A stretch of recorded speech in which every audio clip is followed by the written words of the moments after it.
Football ইতিহাসে এমনটা আগে কখনো হয়নি। ৩২ দলের চেনাবৃত্ত ভেঙে ফুটবল বিশ্বকাপ এবার পা রাখছে এক সম্পূর্ণ নতুন যুগে।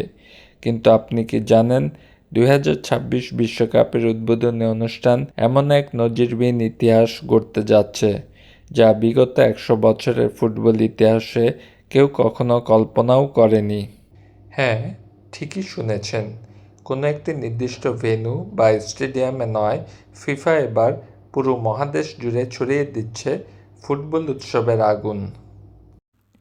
বিগত আসরগুলোতে আমরা দেখেছি একটি মাত্র উদ্বোধনী ম্যাচ আর একটি উদ্বোধনী অনুষ্ঠান, কিন্তু এবার চিত্রটা একেবারেই ভিন্ন। শেয়ার্ড হার্টবিট ধারণায় মাত্র ২৪ ঘন্টার ব্যবধানে মেক্সিকো, যুক্তরাষ্ট্র ও কানাডায় অনুষ্ঠিত হবে ৩টি পৃথক জমকালো উদ্বোধনী অনুষ্ঠান।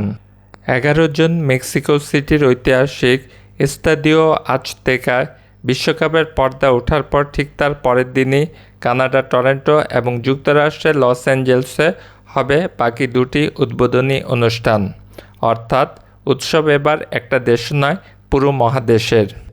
আর এই মহা উৎসবের কেন্দ্রে থাকছে ফুটবলের এক পরম তীর্থভূমি, এস্তাদিও আজতেকা।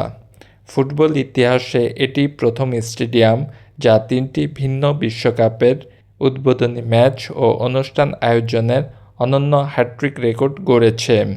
পেলে আর ম্যারাডোনার মতো কিংবদন্তিরা যে মাঠ কাঁপিয়ে বিশ্বজয় করেছিলেন, ফুটবল ইতিহাসে সেই আবেগঘন স্মৃতিকে সাক্ষী রেখেই শুরু হচ্ছে ৪৮ দলের এই নতুন মহাযজ্ঞ।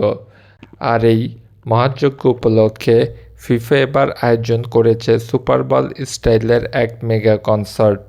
লস অ্যাঞ্জেলেসের মঞ্চ কাঁপাতে থাকছেন Katy Perry, Future, K pop sensation Lisa Rema টাইলা।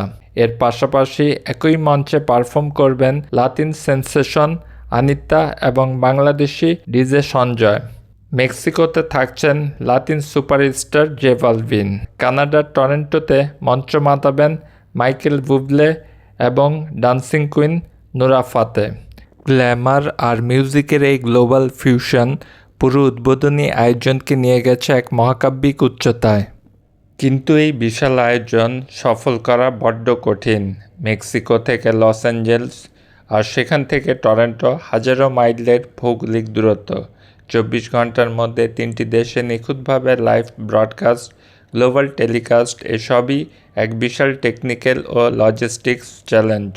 FIFA এবার প্রমাণ করতে যাচ্ছে আধুনিক প্রযুক্তির সাহায্যে কীভাবে অসম্ভবকে সম্ভব করা যায়। ৪৮ দলের এই মহাযজ্ঞের কোন মুহূর্তটা আপনাকে সবচেয়ে বেশি রোমাঞ্চিত করছে কমেন্টে জানান। ভিডিওটি ভালো লাগলে লাইক দিয়ে সাবস্ক্রাইব করে রাখুন। দেখা হচ্ছে পরের ভিডিওতে।